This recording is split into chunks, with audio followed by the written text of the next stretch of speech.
And hello again. And guess what? We have our prodigal son is back.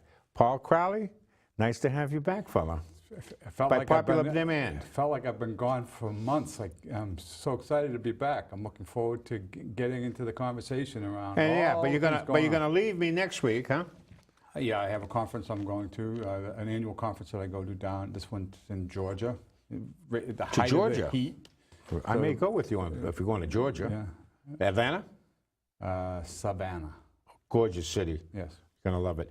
Paul, it's great to have you back. We're gonna be going live when you come back from Georgia. Yeah, so 2 weeks from today. Yeah, we'll be going live.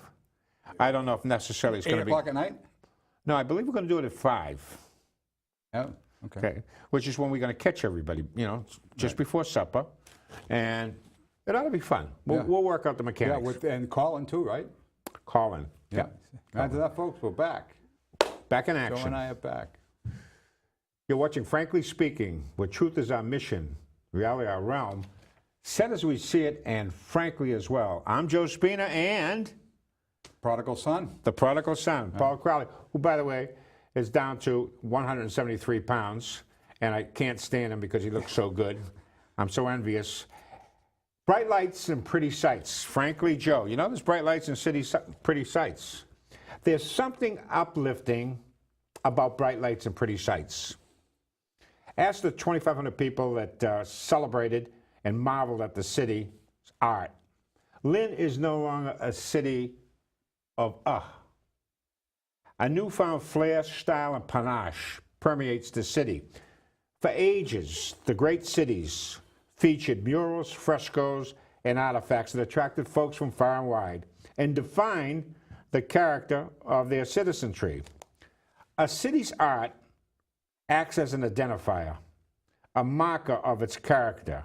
It generates civic confidence and pride, and above all, arouses the spirit that makes a city feel good about itself. Kudos to Al Wilson for his vision, and kudos to all associated with Beyond Walls for rousing that spirit. Paul, I was amazed. Did you go downtown for the exhibits? That was phenomenal. I've got to tell you that while I did see a lot of people that I knew, I saw a lot of people that I didn't know, which was really exciting. So in other words, people were coming from far and wide to check it out. People that maybe live downtown that maybe work outside the city and you don't and aren't there all the time. Or I mean, I work in downtown Lynn, so I'm there during the day. People that might be there traditionally at night, or maybe people from other communities. Who knows? But that's what it's all about, Paul. But did you see that picture? They take it from on top of the railroad tracks, looking down Washington Street, and there were people all over the street. Cars couldn't even pass. That was cool. That's the elan I'm talking about. The word is elan, which is by the way, go ahead. And without all due respect to our good friend Al DiVirgilio, the former mayor. Do you remember, maybe it wasn't even him, it might have been Marino, when they put bricks on Union Street and made it a walkway. Was it Al or was it Marino? That was Clancy, I believe. No, it wasn't Clancy. No, this was back in the 80s. It was. Clancy was in the 2000s. But it was a bad idea. They made it into a Potemkin village because what they do is they painted pictures of people on the plywood that was boarding up all the windows on all the streets. So you walk down the street and you look like you were surrounded by people, but it was, you know, and this was the exact That opposite. was EDIC under Jancy Chandler, I believe, at that time. Was it EDIC? City planner, whatever, yeah. Mid-'80s or whatever. Yeah, it was, and actually when you were on the city council, I think. Yeah, I was. And it was, by the way, that's early 80s. And it was the time that the only McDonald's in the history of mankind shut down in Lynn, in downtown Lynn. Right. So this is a turnaround. Right, and it's so exciting. I mean, it is. I mean, you know, if you've ever been to Salem on a Saturday or a Sunday, there are shops and restaurants everywhere. There's plenty to do, plenty of commerce going on, people milling about regularly. To see that in Lynn is something that I would have only dreamed of in years past. And you know, but the thing is, I mean, they're talking about what's going to be their encore performance for next year, but I'm thinking, what's their encore performance for next week? You know, this needs to Paul, be a regular. Look, you know, as I mentioned in the opening on Frankly, Joe, and as you reiterated, any great city attracts folks. For example, Paris is known as the City of Lights. New Delhi, the Taj Mahal. San Fran, the Golden Gate Bridge, etc. There are identifiers.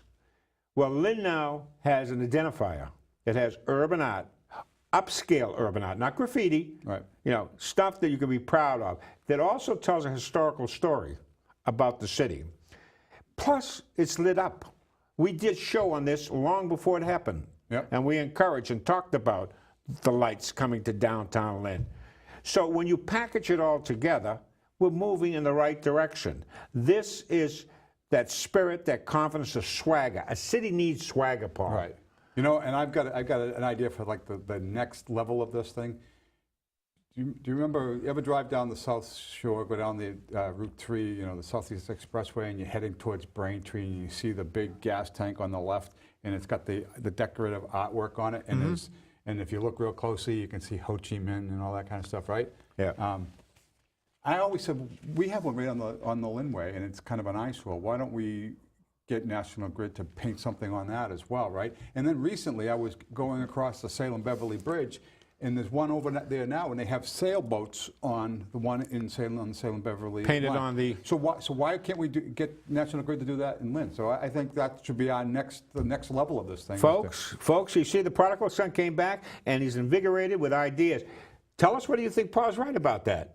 It'd be great. I mean, it's just a big white thing right now, but I mean, Yeah. and it's kind of in the middle, and we need to find a way to, you know, enhance the Would you view like of the Linway. like a true Joe story about that painted gas? Well, what is it? It's a liquefied natural gas storage the one that you facility. talked about. It's at Neponset Circuit in Quincy, right? The one that you said that was painted.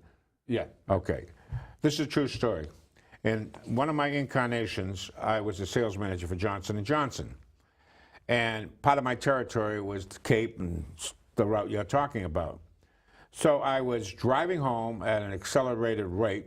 I was a young puppy then, in the company car. And as I approached that place that you're talking about, you know, with the liquefied gas that has the squaps of different colors painted on it, there was an open-air theater. I don't know if you remember it, but there was an open-air Sure. theater. Vaguely, I remember the one on the Linway better, but sure. Well, this one, you know, was right on the highway. And at that point in time in history, we were not as libertine as we are now. Uh-huh. And so as I'm driving at an accelerated rate in darkness on my way home, what do I see? I see naked women, oversized, on that screen. I couldn't believe it. It took my eye off the road. I almost got killed. Caught your eye, did it? Yeah. Yeah. So it did catch my eye. Paul, I think we can all agree. And Charlie Gator was pretty instrumental in helping out with this Beyond Walls, from what I understand. Is there any You accuracy know, to that? I wouldn't be the least bit surprised, But he got, I don't really know. yeah. Yeah, you know, to me, it makes a lot of sense. I mean, that's, you know, the city is, you know, But I it think he means a was on lot the to board of Charlie. the panel that helped. You know, this was done. they raised money for this. That's what I'm saying. This was not No done. government. This was no government money. I would think it was originally they were looking for $50,000. They exceeded that, and then they got matched up by somebody else. You know, Yep. and so yeah, it was a great thing. Hope we can do it again, folks. Take the time to go down there and take a look. In some areas, it's somewhat difficult because you have to get the right angles to see it, and you really got to take it slow. You can't kind of drive by. Right. It doesn't work that way. Folks, it's well worth the time. You know, if we bring these artists back into the city, trust me, you will see a different look. You know, they talk about you can put lipstick on a pig, but it's still a pig. Not in this case. Right. If you dress up the city, you give it a little spirit, a little confidence, a little swagger, great things are going to happen. I agree. Paul, we got to move over to you. Okay. You know, frankly, Paul. So get right to it, will you? Okay. And move on with the show as we go. Okay, so you get to talk about the good things. I get to talk about the lousy things. You know. Well, you were there. The prognosis for Union's Hospital's future is not good. Well, you were born in the frozen food section of the Stop and Shop on Boston Street, were you Right, not? right. Which now went up in smoke. In fact, Paul, after you were born, not there, no, thereafter, there's nobody born in Lynn anymore. Right. No, that's right. And just so everybody understands, that's a joke my mother used to make about the frozen food section of the Stop and Shop on the Lynn Way is right about where the maternity ward was at Lynn Hospital when I was born back in 1959. So anyway, yeah, I mean, it's an interesting thing. City of 100,000 people. But let me finish reading my notes on this. So, despite vociferous efforts by the Save Union Hospital lobby, the Department of Public Health approved the closing of Union Hospital by 2019. Imagine Lynn, a city approaching 100,000 in population with no hospital. As the second largest employer in the city of Lynn, Union's closing will also adversely impact the city's economy. So, an emergency meeting was organized concerning the future of Union Hospital. What transpired was that Dr. David Roberts, NSMC's president, announced that Union Hospital will be sold in 2019 or sooner. He did pledge to maintain ER or emergency room services in Lynn, but didn't say where.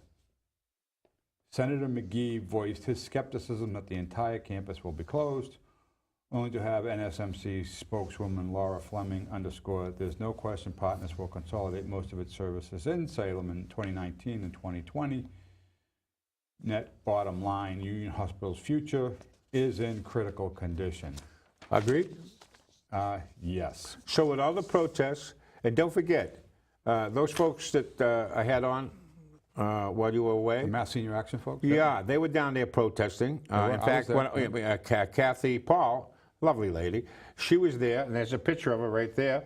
They were protesting and everything else. And the net bottom line is, it's going to close. It's terminal, okay? Yep. And no matter what pronouncements Senator McGee, was Senator McGee on the health board at the state? I mean, as a state senator, did he have some type of? Oh no, that was Walsh that went to the. Walsh was involved in Health and Human Services. He was the driving force behind the health reform that happened in 2013. So he wasn't able to. No. Stop it from happening. No. The mayor wasn't able, and the mayor tried her darndest to do it also, right? So right now what they're trying to do is salvage an emergency room. Partners has outsized power on matters such as this. So really any hospital does.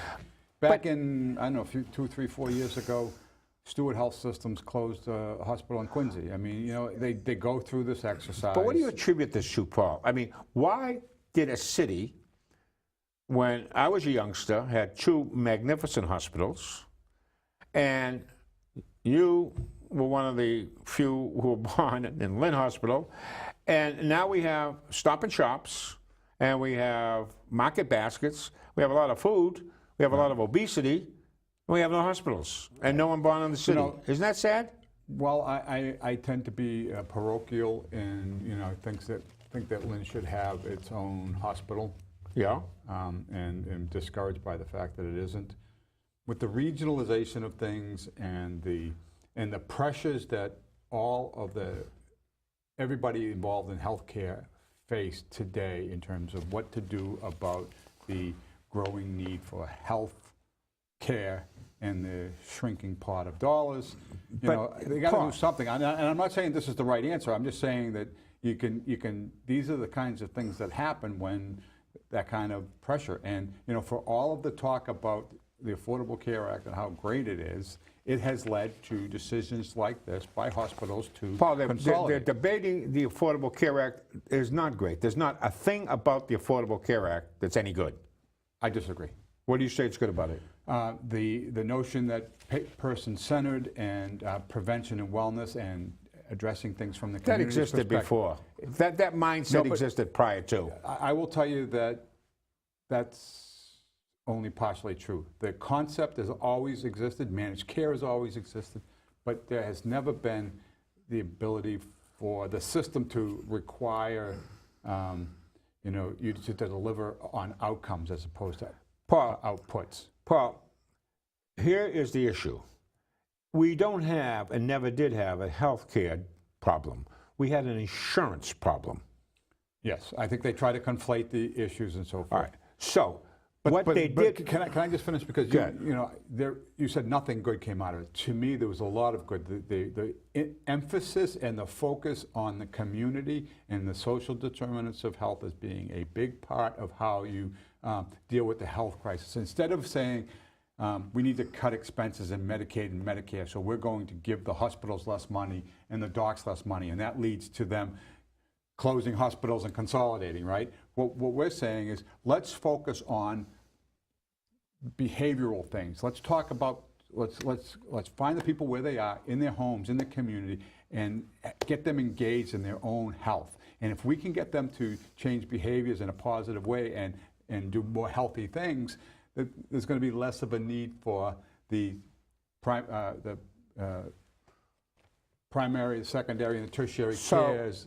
So you're arguing that if you change, for example, I smoked. I don't any longer. But the predicate always was that we're going to raise the tax on smoking and with a dual purpose, to raise revenue, to provide services, and to discourage the and behavior. Also to get people to stop smoking. Yeah, but once that happens, there's no more revenue, Paul. Yeah, so I'm not saying that we need to, go to people who like to drink soda and charge them twice as much for a bottle of soda so that they'll be discouraged from drinking it. Those kind of methods to me are, like you said, they're designed to raise revenue, not necessarily to change the behavior. The intent is to change the behavior, but then they become addicted to the revenue, and then it doesn't, so they want to maintain the behavior so they can keep the revenue coming. So my thinking is, and I think that the conventional wisdom is you don't focus on doing those kinds of things. You go after the behavior of the individual, and it's an inspirational thing. You have a conversation. That is a social program more so than a medical program. It's 100%. 100%. But the point is that the focus should not be on waiting until they get sick. I'm not arguing that. What I'm saying is that you cannot keep your doctor. You cannot keep your health insurance. The cost has skyrocketed. It's collapsing. There is no competition, which means no more efficiencies and quality. Goes by the board. And they're pushing for universal health care, which would be a disaster. Okay, so those are the political talking points? No, those aren't political. Those are realities. But let me just throw something out there. So the idea of, pressing people, the way I see it and the way it's been flowing to us is we're getting away from fee-for-service and moving to managed care. And the managed care is something that's been around for a very long time, but it was never a value proposition. So say you're a neighborhood health plan and you get paid so much money per month to take care of somebody. Yeah. Now what they're saying is we'll pay you so much money to take care of this person, but we're going to start rewarding you if they get healthier, and we're going to start penalizing you if they get sicker. So the responsibility to make sure that that person remains healthy and Paul, flourishes is Paul, that is so. Look, first of all, fee for service makes sense to me. No, it doesn't. It doesn't. I mean, it may to you, but it doesn't work because what happens. Wait a minute. We are not clones. There are people that can do everything you talked about, become vegans, watch their cholesterol, exercise, do everything right, and drop dead at 50. That's right. And what I'm not talking about doing is making everybody a perfect, healthy specimen. But this is what ultimately the goal is intended, and it can't work. The goal is not to do that. What's the goal? In the world that I'm in, and we're doing an awful lot around this at GLIS, is we're trying to address outcome measurements that will move the needle for everybody a little bit. All right? But it doesn't factor in genetic markers. It doesn't factor in those types of things. But it doesn't. It doesn't factor in genetic markers, and it doesn't factor in when you get into a car accident, all those kinds of things. And so look, all those things are going to happen. What I'm suggesting is that, and I'm not suggesting this, 80%, this is a fact. A study done by Robert Wood Johnson Foundation concluded that 80% of the outcomes around health are related to social determinants. Only 20% relate to your genetic markers and to the health care that you have. That's one study, Paul. And I'm not sure I agree with that's that what study. It depends on it depends on the framework of that study. But let me ask you a question. Yeah. So is it better, let's say you and I are twin brothers, Yeah. and we go through life, Corsican twins, yeah. and we get split up at some point, Yeah. right? And I live the life of crazy drinking, party, and all that kind of stuff, and you take the road Yeah, go ahead. of strong possible I got you. behavior. Who's going to cost more over the life of their, let's say they both die at the same age, 50 Yeah. years old. Who cost more from a health perspective? Was it the person who had the behavioral And issues? or not? that person's health insurance is weighed accordingly. So that person should pay more for their bad habits. I'm not talking about how much you pay, or I'm talking about how much does the system, how much does it cost to keep the bad behavior healthy versus the good behavior healthy? Which one is cheaper? You said they both died at the same time. Right. So they're both healthy. Not necessarily, but what about all the I mean, issues? they have problems. what One of about them all has problems So, from... so if you have a substance use issue problem and you find yourself in and out of substance use recovery systems on a regular That's basis. a behavioral problem. That's not medical. Substance That's abuse my is point. behavioral. That's my point. That's part of the social determinants. If you are behaving... Okay, but that spills over to the medical. You know, this is a great subject. I want to go back and forth as soon as we get back. We're going to move on with the show. Folks, we'll continue with this because, you know, there's a little fire here, my friend. I like that. Yeah, you know, so what you're doing, you're advocating that we just need more hospitals and doctors, and I'm saying the hospitals and doctors are snobs. What I'm advocating is the market should determine. What I'm advocating is I had 2 kids in college with no health insurance, and I pay for my doctor and I pay for the hospital out of my pocket. It wasn't off the chart. Everybody was aspiring to get health insurance through their employer. It wasn't the way it used to be. That became a Benny. Right. Get a job, you get health insurance. What that did in effect is it jacked up the cost of everything because the doctors and the hospitals were getting guaranteed money. Now they had to do paperwork, so they had to hire secretaries and offices and the rest. So it spiraled out of control. But you know, I agree, and everything that you're saying is true. But that's like you said, health insurance is different than health care. Exactly. And I'm talking about health care. And I'm talking about health insurance. And I'm not talking But about... Obamacare is health insurance, not health care. No, it's everything. They tried to conflate everything. What they did is they wanted universal health care. It was designed to fail, Paul. Right. Right. There was a lefties. It's a devious plot in order to destroy the health care system in this country, delivery system, so that it would become a universal health. Right. And what did they do? They made it 7+ years old before anybody would go after it. They made it so you could digest it, and it appears to be a decent profit, and it isn't. And they're arguing right now. It's good for the people that didn't have it before, but it's not good for the people that the cost. The insurance companies are making a score. All the big farms are making a score on this. So here's a little known fact. I don't know if you folks know this, but before the Affordable Care Act was passed, there was no rule that prevented congressmen and senators from taking advantage of their inside information for buying stocks, and so everybody in Congress and the Senate knew that all the healthcare stocks were going to go through the roof when this was going to pass. So they were all like buying up the stocks and so forth. So they made money. And if you and I acted on that information, we would go to jail for it. That's called collusion, Paul. No, but it's also legal collusion.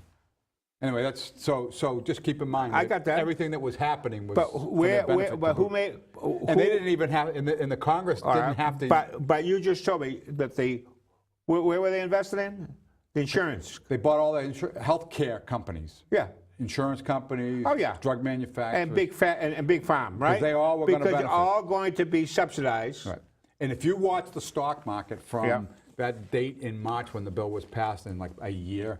Like all the healthcare stocks were, I don't know what the real numbers are, but like a 40, 50, 100%, some of them, So that's the reason why they can't seem to repeal and replace, because the senators have vested interest in keeping it the way it is, because the cash cow is the federal government and taxpayers paying and subsidizing the insurance companies and Big Farm. Well, they're getting a lot of pressure from the big pharma and the health insurance to keep do it. things the way they are. But also, you have a lot of the people, like there were 31 states, Massachusetts being one of them, that accepted the mass health or the Medicaid expansion as part of the Affordable Care Act. So in order for those states to support what's going on, they would have to essentially agree to a significant reduction in the Medicaid dollars. And that's, so they're addicted to the funding, and now that was the whole plan. That's why Yes. the Obama administration bribed every state. And that's the insidiousness of it, and that's why I made that blanket statement that nothing good came from the Obama health plan. Now, you talked about a philosophical point, which I said existed prior to. It's not a consequence of the Obamacare. But funding was made available so that we could develop our innovations and so forth. So that was to buy you guys off. That's a bribe. Okay. Okay? But it worked. I actually have done it. We've done a lot of clips. Temporarily worked. It's a Band-Aid on a hemorrhage. Right. Folks, I have to move on. Okay. To Legends of Lynn. And if we could put up the Legends of Lynn, it would be, well, we sidetracked a little bit, so our producer is wondering what things, here they are, Legends of Lynn. Now, one of the Legends of Lynn, Paul, were the Hoffmans. I did a threesome. And you see John Hoffman there. His father, the Hoffmans were true Lynn legends. Charles Sr., the patriarch, was a legendary and beloved Ward 4 councilor for years. Freddie Cronin and Bob Tucker can attest to that fact. Now, Charles Jr., otherwise known as Red, he was the sports reporter for the item. Fable, sports writer for the Lynn item. He could cue them up, by the way, with the best of them at four-cornered billiards. Is that right? Oh, absolutely. At the famed Mike Gange's Buick Billiard Academy. You remember that place? Up on, I guess it would be Union Street, right? And Paul Barkhouse, a great golfer and a legend in his own right, he could attest to that because he was a terrific billiard player himself. Now, Red Hoffman was pushed out of the item when the item was a glorious paper by none other than Ted Grant. I don't know if you know that or not. No, I didn't know that. Speaking of... by the way, who was the photographer? Who? The photographer. Oh, I know you're talking fella. Yes, he had the place. They had the dry cleaning and laundry place on Wong, on Broad Street. Does anybody remember his name? I think his name was Dave Wong. No, that's not who I'm thinking of. Doesn't sound right to you? No. Well, if anybody knows, let us know. I'm sure Tim, one of those guys, knows. So, any case, both, and then John Hoffman himself, who's highly respected sports journalist, sports broadcaster, and Lynn's legendary sports announcer on both radio and cable TV. Now, Pistol Pete and Frank Carey can attest to that. And speaking of Pistol Pete, well, Pistol Pete, that moniker was given to him by none other than John Hoffman's older brother, Red Hoffman, back in the 50s. When he was the sportscaster. So, and Pedro is unquestionably a Lynn legend. Considered one of Lynn's all-time best athletes, by the way. He played for the Patriots at one point. He did. Yeah.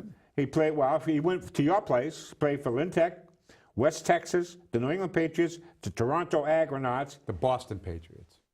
That's right. The Boston Patriots. Yeah. I'm glad you corrected me on that. Yeah. And he left his mark. More importantly, though, is that the pistol, Pete Pedro, the man, the husband, the father, the grandfather, the educator, he has been and continues to be a positive role model for an array of Lynn's youngsters and mentor to many. Now, you know who can attest to that?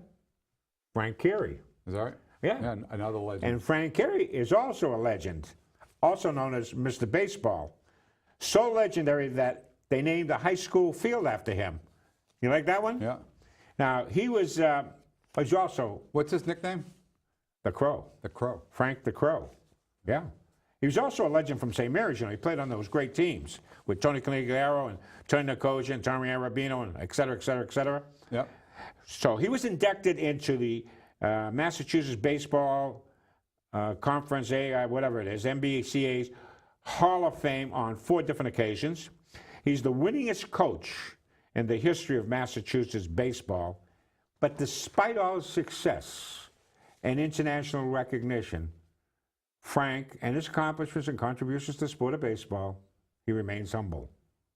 Tony Nicosia and ABBA can attest to that. You know these Very guys. good. Yeah, And, I do, I mean, yeah. Frank is a legend, and so is the Pistol. Yeah. Oh, there's no question about it. Just for I remember growing up as a kid, those names used to ring true in my household. You know, my dad talking about them and so forth. What's fascinating about Pistol Pete, yeah, he was only about 5'7", 5'8", I mean, he's a 160 slight man. pounds. He's a slight man, yeah. But he Tough was as nails. Yeah. And he held the rushing record against Mercury Morris from West Texas State or whatever when he was there. So he wasn't chopped liver, let me put it that way, you know. Yeah. Witty. You ready for Witty, Paul? Witty, I am, yep. What do you Now, this is, you have to help out here. I have to help, okay. So you better start reading a few of these. You got there yet? Okay, Witty, yeah. If I were Two-Face, would I be wearing this one? Abraham Lincoln. Your turn. That's good. Few things are harder to put up with than a good example. By Mark Twain. You like that one? Yeah. The only way to get rid of temptation is to yield to it. Yield to temptation. I like that. Oscar idea. Wilde. And Yogi Berra, he had a million of them, didn't he? The quips? Yeah, he's a good one. You got to be careful if you don't know where you're going because you might not get there. How profound. The yogi, you know? Yep. He was fat. I love this one.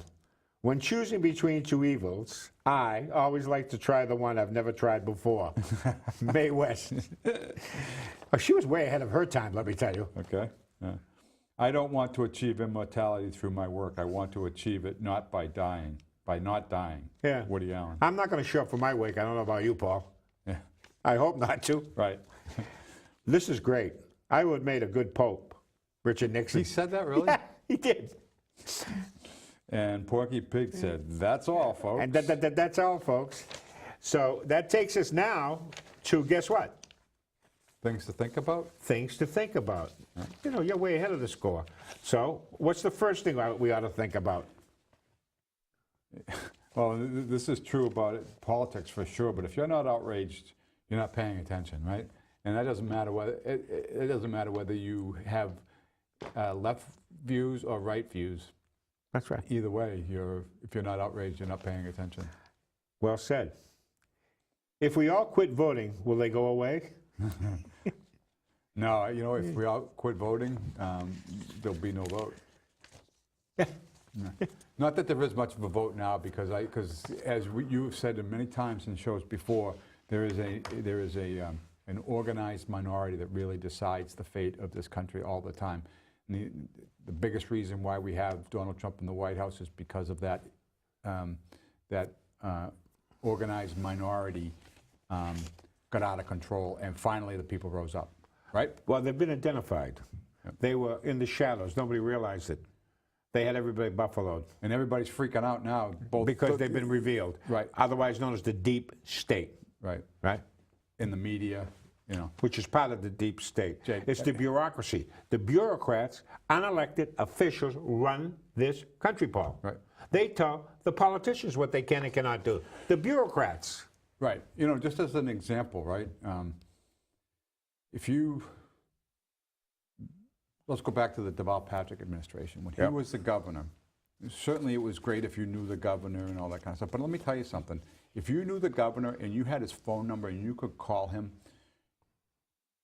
and you needed a favor, you were less likely to get that favor done than if you knew the people in his circle and called them.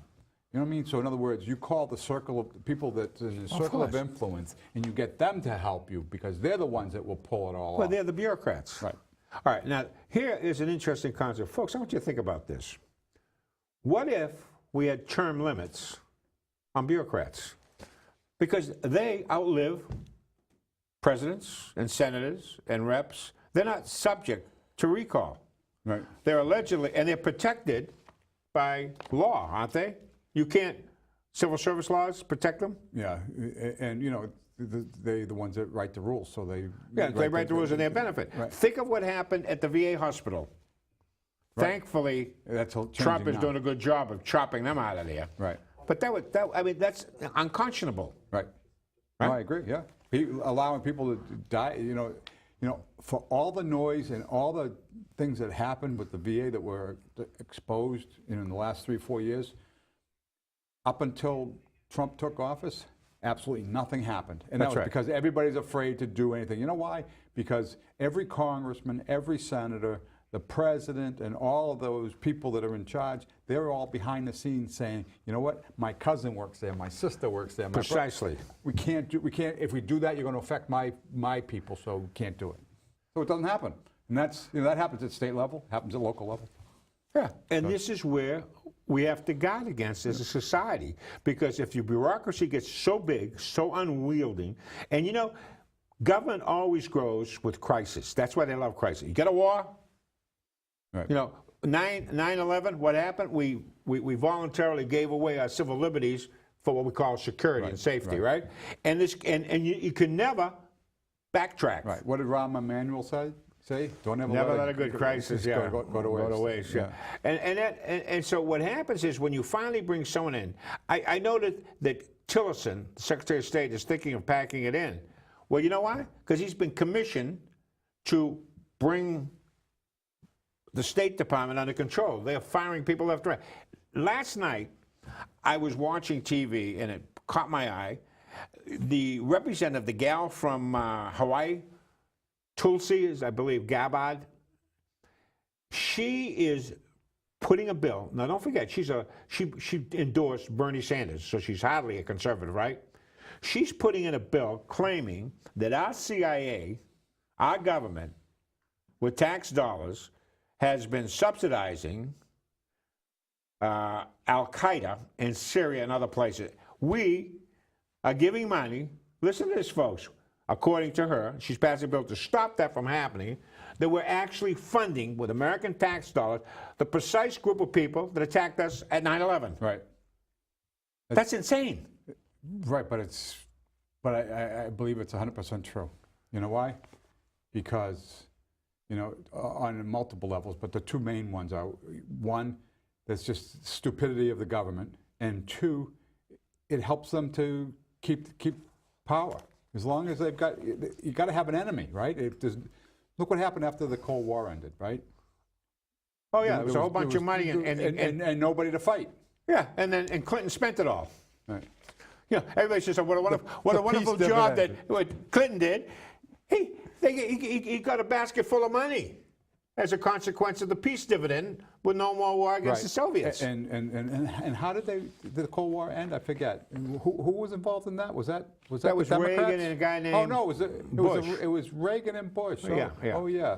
The other guy spent the ones that the deep state tried to run out of Dodge back in the early 80s. Well, too. I would argue that they're part of the deep state now. Yeah. I mean, if you look at the Boyner, former Speaker of the House, who turned around and he's claiming they're never going to get rid of Obamacare, so they're just blowing smoke. I think he's right. Yeah, I think so too. All taxes, listen to this one. Oh, we got to get back to things to think about. Fractal, get those back up there. Okay. If A equals B, we're going to do a little algebra here, and B equals C, A equals C except where void or prohibited by law. You like that one, Paul? I do, and that just reminds me of a truism that I learned when I was in politics, and which that is 1 and 1 never equals 2. Very good. I like that. It's a good comeback. You got to do the next one here. If you have to become a police state to enforce the law is wrong. How profound that is. It is. That's right on. Yeah. How about this one, Paul? All taxes paid over a lifetime by the average American are spent by the government in less than 10 seconds. Can you imagine? Yeah, can you imagine? Yeah, and they want more. It took less time for them to spend the money than it did for you to say they spent the money. Yeah, exactly. The UN is the place where governments that suppress free speech demand to be heard. That's so true, isn't it? Yeah, and that's what it is. And there are so many of those. And it's like they get what's the head of the UN? What's the title? I don't know his name. The secretary, the well, general. Secretary General. Right. Yeah, and he usually comes from some by the way, backwards third world country. Yeah, who pays? Who pays for the United Nations? We do. Yeah, of course. We had to donate the land in New York. We donated the land, tax-free, by the way, right? And we pay the lion's share of the budget. Right. And they But we don't have a lion's share of the authority that comes. No, with we it. don't. Right. We can be vetoed by whoever's on the Security Council. Right. Right. Men often believe or pretend that the law is something sacred, Paul, or at least the science, an unfounded assumption very convenient to governments. I absolutely adore that phrase, unfounded assumptions. That is where we have some serious problems. We have a lot of unfounded assumptions. You know when they say the fact of the matter is? You know, it's like the flat Earth Society. Yeah. You know. So, tell me, how simple is it with today's technology and information that's available to conclude that the Earth is not flat and that it revolves around the sun? It's, you know, even if you just ignored all the research on this and tried to figure it out yourself, you would be able to conclude it on your own in time, right? Self-evident. Right. It's self-evident. There you go. However, the crazies on the left who say that the climate change and global warming is settled science say that anybody who doesn't are, quote, flat earthers. So in other words, we have to believe all the nonsense around the complicated nature of climate is a comparable thing to the very simple nature that the Earth is actually round. Because we can take a picture of it from space now and see that it's round, and that it's actually... Even before that, Paul, think about this. Think about your ancestors over there in Greece running around up there talking to goats. And they looked up in the sky during the day, almost blinded them. What shape did they see? The sun. Is it a triangle? It's round. Is it a hexagon? It's a circle. Right. And at nighttime, if you take a peek up there, when it's all glowing, what's the shape? So the conclusion from day one, made by any observer, was that they're all round. Therefore, the Earth must be Round itself. unless, as we had here, that the government decides that it isn't. Right. Okay? Mark it down, Paul. Okay. Someone I admire and respect, namely my daughter, who really gets upset about anything, is incensed that her congressman voted against case law. And I have two So can you tell the audience what case law is? I am.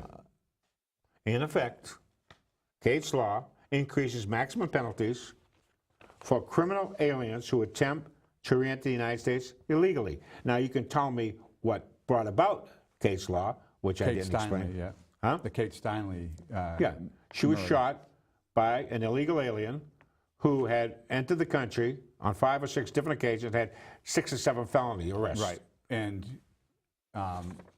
he would get sent to Mexico, enter through Texas, and end up in San Francisco. Because why? San Francisco was a sanctuary city, right? Exactly. Right. Could you put that up, mark it down, Pedro? Because the one that I rewrote it, and the one that I have is the old edition, and that is the new edition. So I'm going to read it simply looking at it. Is Paul there? Yeah. It says, Kate's law simply increases the maximum penalty for criminal aliens who attempt to re-enter the United States illegally. Sensible? Right. Not according to Congressman Moulton. And criminal aliens doesn't mean that you're a criminal because you are here illegally. It's more You're than a that. criminal. You On are top of that. You are definitionally a criminal. You Yeah. committed crimes. Right. And usually, isn't it violent crime too? Possibly. Right. But yeah, it's not, it's not it's not traffic for ticket. jaywalking. It's a felony. Right. So that's serious. Its passage will result, and this is what Moulton said, its passage will result in a significant waste of federal resources, argues Moulton. He then asserts that Kate's law will not measurably reduce crime rates. That is, what does Kate Steinle's family think about that kind of, it will not measurably reduce crime rates? Isn't it self-evident, Paul, like you were saying? Isn't it self-evident that if you allow criminal to come into your country illegally, it by its very nature is going to increase the crime rate? Isn't that logical?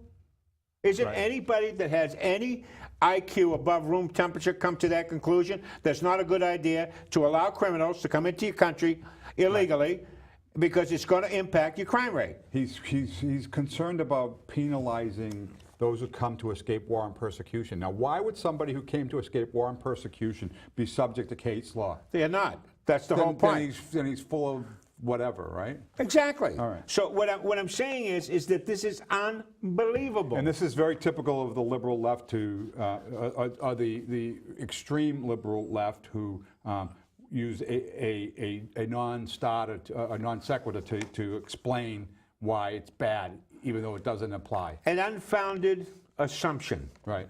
Used as fact. Put that back up again because, like I said, the one I have is my original before I edited it. And let's go. The point you made, where he said penalties even for those who come to the U.S. to escape war and persecution. Well, that's astounding or astonishing Right. because the congressman has an affinity for trafficking in unfounded assumptions. Right. And that does not, I mean, that person, unless that person is also has been convicted of a serious crime in this country. And came in illegally. Would not be subject to that provision. It would not right?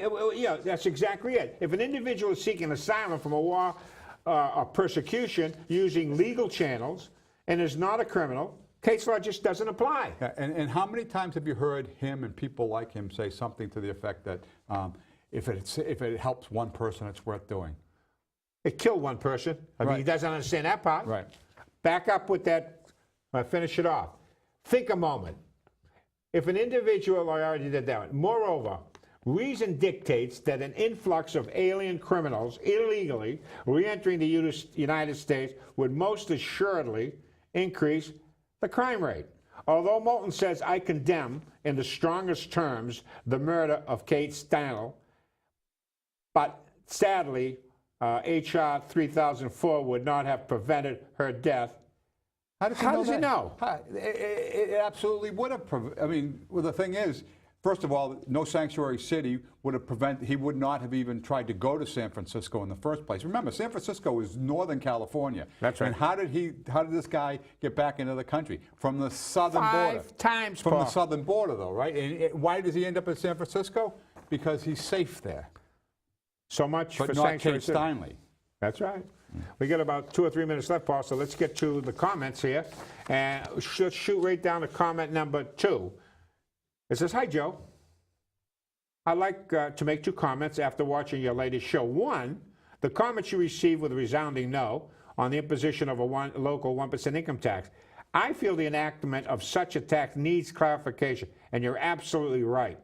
And it's not fully understood by some viewers. The tax would, big letters, only be levied on those who work in Lynn and not every Lynn resident. That's a great point, a great distinction, and that's what I meant.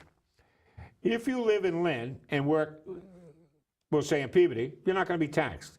1% is not very much of a tax if this tax were implemented, and I would suggest that the law would say it could never go higher than 1%, which is a great point. Number 2. But they can only do that until they decide to change it, right?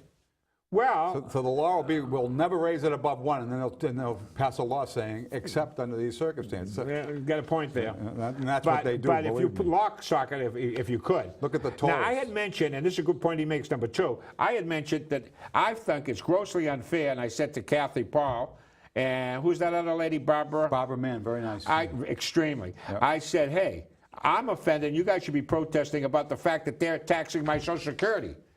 I find that offensive. Right. Don't you think so? I do. Yeah. And here's the best part, Paul, and that's where I want to get to. I look forward to the return of Paul Crowley. And keep up the great work, Joe. You are true an asset. Are you an asset to the true media? Very So nice aren't you, indeed. Paul? So, The two of us. I like I'm bringing back. that. I'm glad to be back. Sorry I had to miss it. Just get so busy at work. I just really needed to focus my attention there. And it's hard to get away. In fact, prepping this show started a little late because of my arrival. Well, because you're a busy guy, preventing people from getting sick and helping the elderly. Right. You are a noble creature, Paul. I'm going to miss you next week. Promise me that you'll be sharp as a tack like you were today. Okay. When you come back, because we're going live, Paul. Folks, we'll go live on Paul's return. It's live TV. You like that one, Paul? Call in TV, live. Yeah, right, yeah. So we look forward to your calls. But however, Make sure you challenge us. We want to be challenged. You got to have some but they're pithy going to have to questions. they're going to have to type it in, Yeah. you know, to us. So It will be, the format will be different, right? You're not going to actually have on-air audience. not yet. We will evolve to that. Right. So you kind of have to text it to us, and you can retext it, Right. you know, and over again. And it will be starting at 5 o'clock on... I don't know what day. I'll work out the mechanics, and I'll August talk to you 8th. about. August 8th is our next I'm day back. hopefully when I'm- we'll get that worked out. Folks, it's always a pleasure trying to do the right thing. Our mission is truth, Paul. Why don't you say good night or goodbye until we meet again? Goodbye. That's all, folks.